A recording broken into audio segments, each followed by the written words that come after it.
Boa noite, pessoal.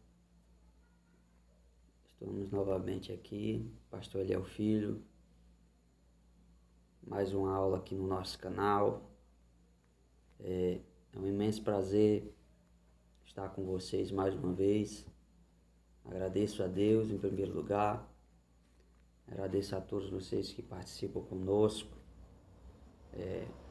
das aulas que são ministradas aqui no nosso canal, das mentorias, das palestras,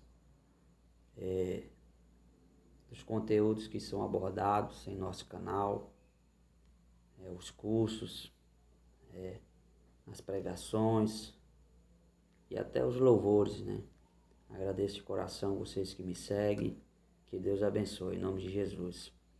Hoje a nossa aula de hoje vai ser sobre a exegese bíblica, uma matéria bem aprofundada para o pregador, para o leitor da Bíblia, porque quem gosta de ler a palavra e também de pregar a palavra tem que conhecer a exegese bíblica, porque a exegese bíblica traz um aprofundamento maior, para o nosso entendimento acerca da interpretação bíblica, porque a interpretação bíblica é uma ferramenta utilizada pela exegese bíblica, porque o exegeta ele tem que se dispor de ferramentas de interpretação para que ele possa entender o texto sagrado.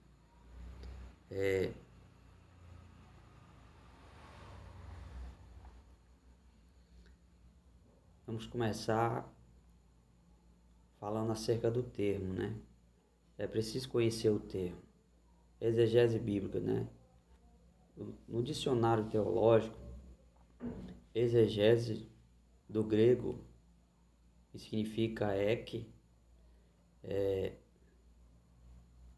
e a junção com a palavra egeomai, penso, interpreto, arranco para fora do texto. É a prática da hermenêutica sagrada que busca a real interpretação dos textos que formam o Antigo e o Novo Testamento. Vale-se, pois, o conhecimento das línguas originais. Então, o exegeta, ele se assemelha com a hermeneuta, porque enquanto a exegese faz o aprofundamento da interpretação bíblica, a exegese faz isso também com mais categoria.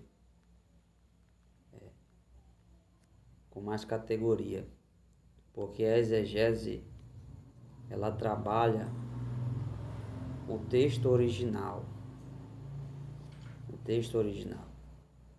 Busca esse aprofundamento,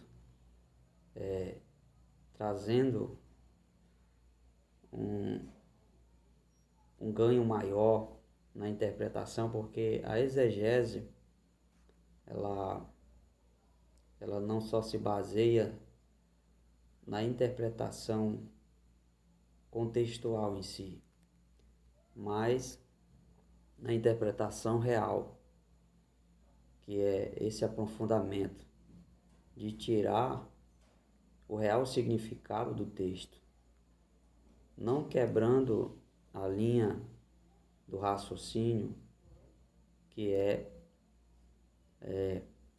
o texto original, Nós já estudamos no curso básico de teologia que eu ministrei com vocês pelo YouTube, nós falamos que a Bíblia ela foi escrita, em 2 idiomas, ou seja, em 3 idiomas, mas especialmente no hebraico e no grego, e uma parte também no aramaico. O que entendemos é que A exegese, ela é uma ciência também, assim como a hermenêutica. A exegese também é uma ciência. Ela interpreta o texto, mas levando em consideração, né, o original em si, né? Porque a exegese se baseia no original do texto, no original da Escritura Sagrada.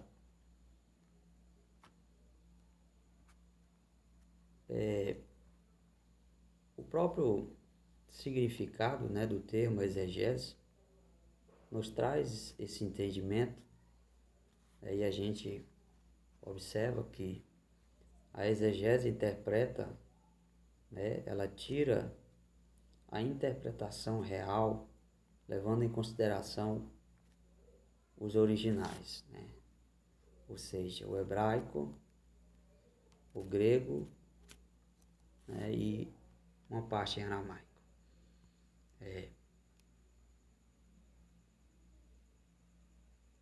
Hebraico, aramaico e grego, né? De confrontação dos diversos textos bíblicos e das técnicas aplicadas na linguística e na filosofia, né? Então a exegese também utiliza técnicas de linguística, né? E se apanha também na filosofia, em especial a filosofia bíblica, né? Porque o exegeta,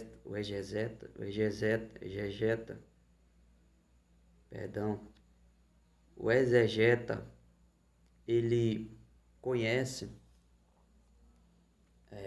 as ferramentas de linguagem que são conotativas ao texto sagrado. Porque interpretar a Bíblia é uma questão de tempo e de estudo. Não se interpreta a Bíblia do dia para a noite.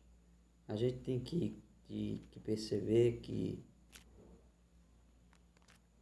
quem quer conhecer a Bíblia precisa estudar a palavra, precisa se aprofundar de forma mais aguçada e criar um padrão de dedicação na leitura. Porque uma coisa você pode observar, que ler é uma coisa, né? Primeiro você lê, você relê e depois você examina, né? São 3 pontos que o leitor da Bíblia tem que observar: ler, reler e examinar. Porque ler, você consegue observar visualmente, né? Mas você não consegue interpretar apenas com a leitura. Agora, quando você relê, você passa a criar um entendimento maior. E desse entendimento maior, você passa a examinar, né? E é através da examinação da palavra que você vai entender, né, o texto, você vai entender a passagem bíblica, você vai entender o capítulo, o versículo. Isso na leitura examinada, né? Que é a leitura aguçada. É uma leitura em que você faz uma sinopse, né? Ou seja, um resumo daquilo que você aprendeu. Você passa a enxergar a palavra, você passa a enxergar a Bíblia de outra forma, porque você já não é mais um simples leitor, você agora é um examinador da palavra. Quando você passa a ser um examinador, você se torna um exegeta da palavra de Deus. A Bíblia é ao mesmo tempo humana e divina, exige de nossa parte a tarefa de interpretá-la, né?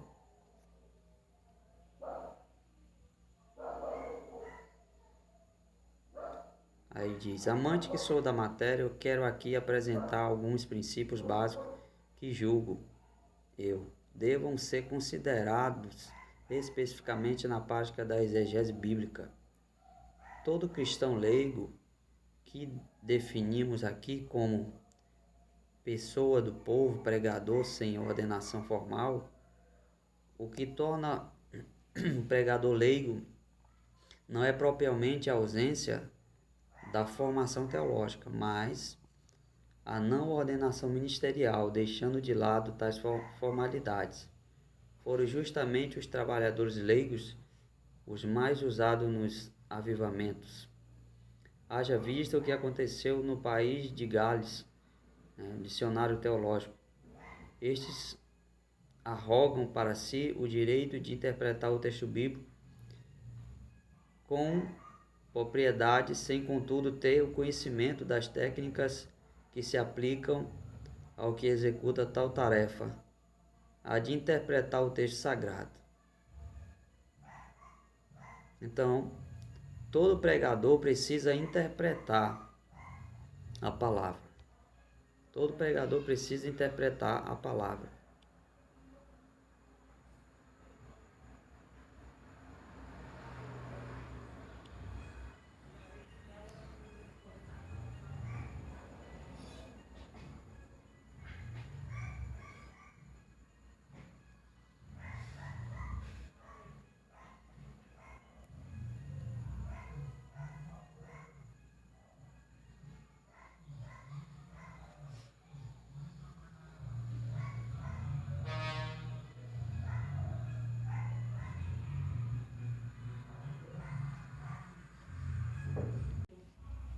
Deixar as crianças dar uma correta da cidade. Bom, estamos de volta novamente. Um pequeno probleminha aqui no nosso sistema. Nós voltamos.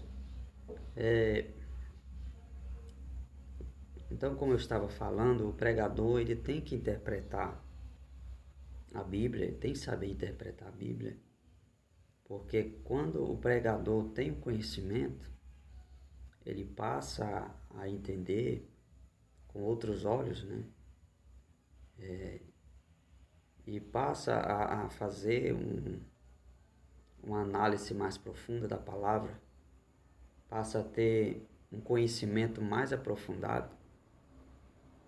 E o leitor experiente, né, o pregador experiente, ele sabe o que falar, ele sabe o que dizer, porque ele já tem consigo uma bagagem maior, e essa bagagem maior faz com que ele desenvolva um exame da palavra de Deus.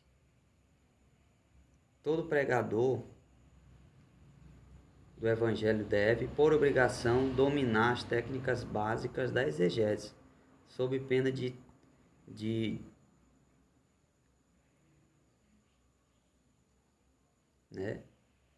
acho que sob pena de, na realidade aqui é distrair, né? Porque esqueceu aqui um errozinho de português, distrair o real sentido do texto sagrado e ser explanado, a ser explanado, e de ser um disseminador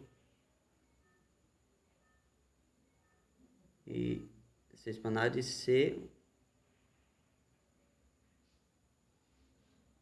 de extrair o real sentido do texto sagrado a ser explanado, de ser, na realidade aqui tem que ser a ponto de combater, né, as heresias. Portanto, se você ainda não domina a arte de interpretar e compreender os textos, deve então começar agora, pelo básico. O pregador, ele precisa, né, interpretar a Bíblia de modo que ele passe a criar um entendimento maior para combater as heresias, né, porque são muitas heresias, né, e essas heresias, elas aumentam com o passar do tempo, né, e a gente tem observado isso, né, como pastor, teólogo, né, e professor de teologia, a gente observa que as heresias, elas estão de uma forma comumante dentro das igrejas, né? A gente vê que o certo passou a ser tido como errado, o errado passou a ser certo, né? As pessoas pregam e não vivem o que pregam, né? Vivem uma vida religiosa, uma vida ligada a teorias, a filosofias e esquecem de examinar a palavra. Nós temos que examinar a palavra colocando em pauta pontos cruciais, que é a inspiração que a palavra tem, e essa inspiração ela foi dada pelo Espírito Santo de Deus.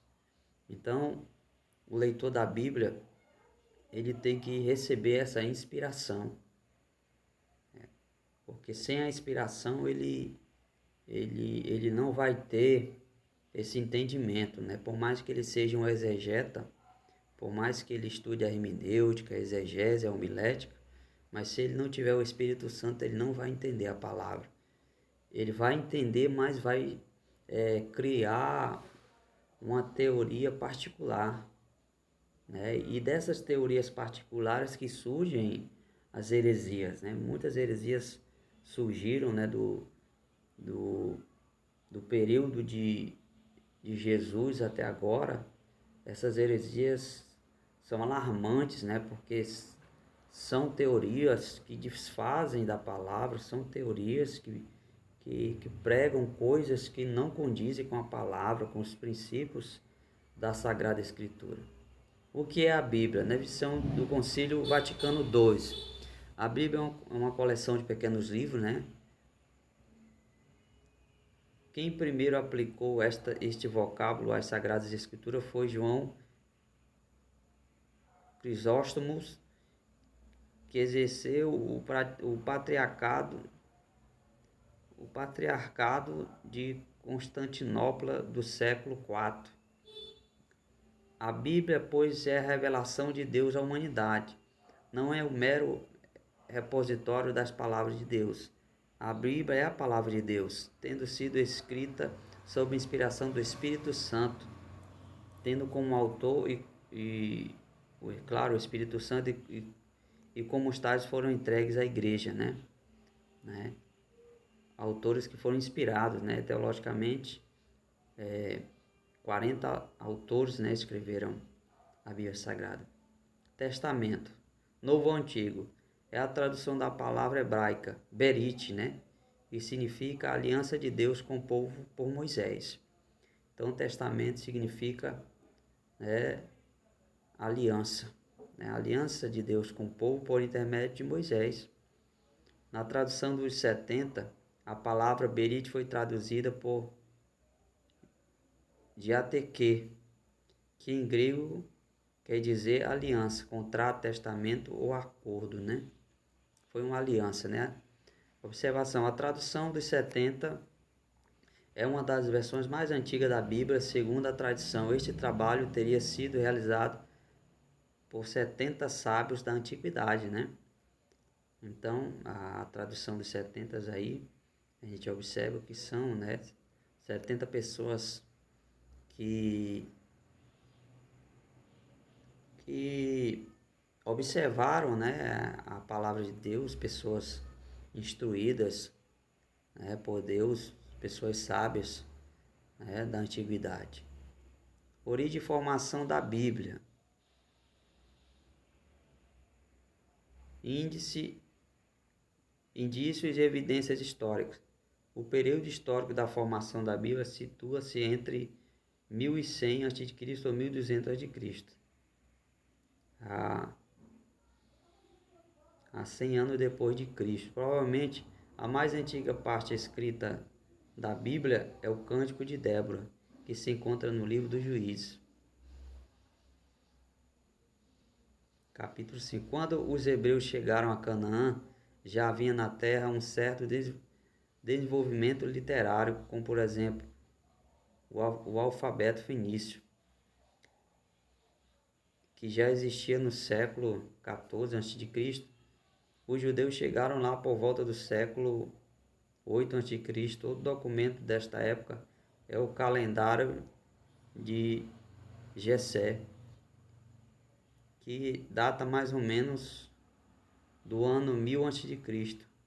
É uma indicação de datas para uso dos agricultores. É um documento mais antigo encontrado na Palestina. Isso aqui são indícios históricos, né? De pessoas, né? E acontecimentos, né? De literários que contribuíram, né? Na formação histórica da Bíblia Sagrada. A tradição oral, quem sabe observe a tradição oral e a tradição escrita. A parte mais antiga da Bíblia remonta justamente deste período, né, deste tempo, 1100 a.C., quando a escrita ainda não estava bem definida e é oral. Desde esse tempo já se fora criando uma tradição que existia oralmente e era transmitida aos novos pelos mais velhos, né? Então, o judeu, ele já tinha por tradição, essa prática oral de ensinar, né, o Pentateuco, de ensinar a lei para os mais novos, né? E ali os que eram os mais velhos, né, que eram os mais sábios e experientes, eles ensinavam dessa forma. Juntavam ali, faziam um círculo, né, e naquele círculo havia, né, um sábio, e esse sábio começava a citar, né, os textos sagrados, né, do cânon bíblico, né, do Pentateuco, e ali era explanado, né, as leis, as tradições, a cultura da época.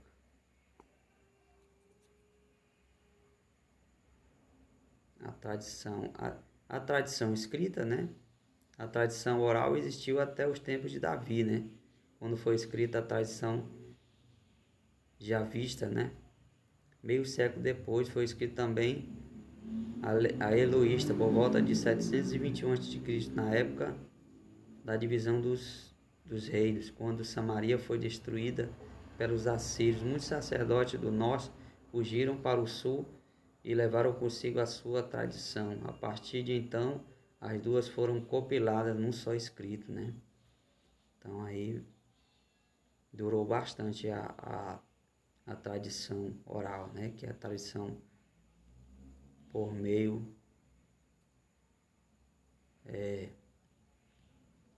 chamado boca a boca, né? De pai para filho.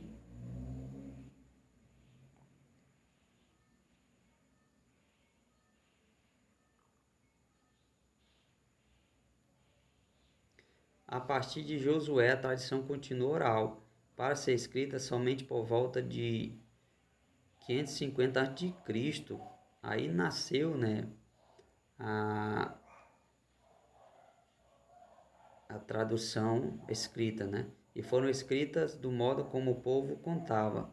Por isso não se pode dar a mesma importância histórica aos fatos descritos neste livro em relação aos outros posteriores, pois alguns fatos narrados foram baseados na tradição popular, ou seja, né, a tradição oral, enquanto que os outros foram baseados em documentos de arquivos, anais do reino. Este é um grande desafio para os estudiosos e também uma fonte de divergência, né? Apesar de a tradição oral ser uma tradição popularmente conhecida, né?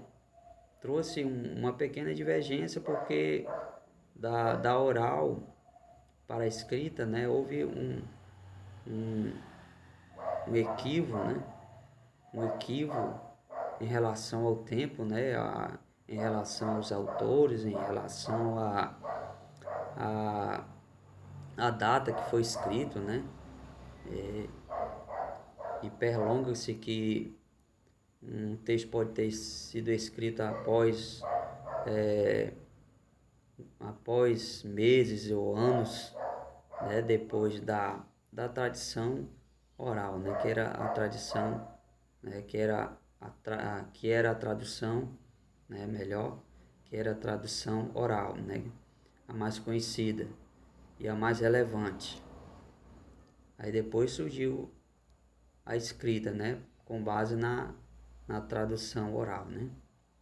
Os intérpretes, profetas e sábios. Durante muito tempo os profetas foram orientadores do povo de Deus, né? Quem não conhece, né? E, e já não ouviu falar, né? Acerca dos profetas. Os profetas, eles eram orientadores, né?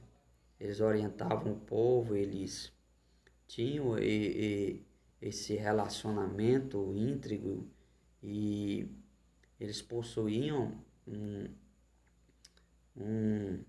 uma intimidade maior, né, com Deus, porque eles viviam de forma integral e esperavam de Deus, né, uma resposta, esperavam de Deus um mandato, né, recebiam um mandato de Deus e aquele mandato era passado para o povo, né, e o povo ouvia, né, a voz do profeta, porque o profeta tinha autoridade de Deus, né, tinha autoridade de Deus. Os livros proféticos resumem os seus ensinamentos e na sua maioria foram escritos só mais tarde por seus seguidores. Somente por volta do ano 200 a.C. é que foram redigidos os livros proféticos. Os livros sapienciais foram os resultados de um estilo literário que esteve em moda durante muito tempo, na época posterior ao exílio. São umas reflexões humanístico-religiosas. Passados os profetas, surgiram os sábios que relacionavam sobre as coisas da natureza, tirando dela ensinamentos para a vida, né? O profeta recebia, né, o que vinha de Deus.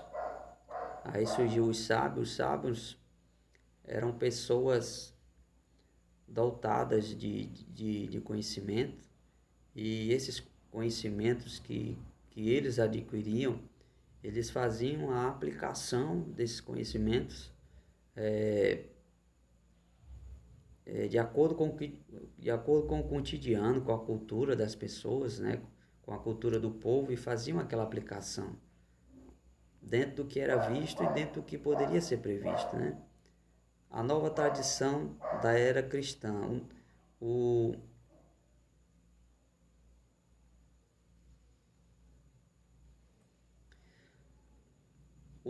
Novo Testamento não foi escrito com a finalidade de ser acrescentado à Bíblia no tempo de Cristo e dos apóstolos. O livro sagrado era apenas o Antigo Testamento. O próprio Jesus Cristo se baseava nele e suas pregações, né? E ele mandou apenas pregar e não escrever. Foi quando uma nova tradição oral foi se formando, e após a morte de Cristo, os apóstolos saíram pregando. Mas veio a necessidade de congregar outras pessoas para o anúncio, em vista do grande número de comunidades existentes. Ou seja, na medida que o evangelho ia se propagando, eles iam formando grupos entre si, grupos de 12 pessoas, grupo de 70 pessoas, grupo de 120 pessoas, e aí foi crescendo, né, a igreja primitiva. Mais para frente, vamos resumir. Entendendo algumas dificuldades concretas, né, passou, né,